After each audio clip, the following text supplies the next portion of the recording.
বাংলাদেশের বেশিরভাগ জায়গাতে শক্তিশালীভাবে এগিয়ে আসছে ঝড় ও বৃষ্টি, এমনই কিন্তু খবর উঠে আসছে আবহাওয়া দপ্তরের তরফে।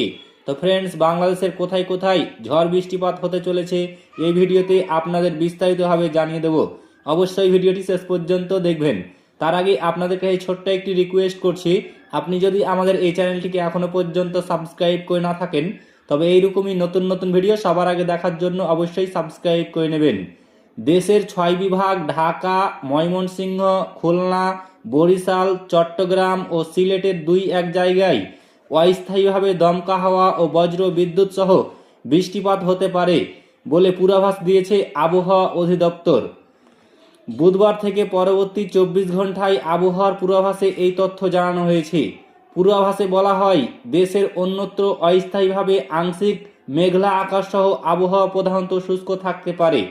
এছাড়া সারা দেশে দিন ও রাতের তাপমাত্রা সামান্য বাড়তে পারে বলে জানিয়েছে আবহাওয়া অফিস। আবহাওয়ার সিম্পটিক অবস্থায় বলা হয়েছে, লঘুচাপের বর্ধিতাংশ পশ্চিমবঙ্গ ও তৎসংলগ্ন এলাকায় অবস্থান করছে। মৌসুমের স্বাভাবিক লঘুচাপ দক্ষিণ বঙ্গোপসাগরে অবস্থান করছে। দেশের সর্বোচ্চ তাপমাত্রা যশোরে 34.4 ডিগ্রি সেলসিয়াস। বুধবার দেশের সর্বনিম্ন তাপমাত্রা রেকর্ড হয়েছে রংপুরের তেঁতুলিয়ায় 16 ডিগ্রি সেলসিয়াস। বুধবার ভোর 6টায় ঢাকায় বাতাসের আপেক্ষিক আর্দ্রতা ছিল 90%।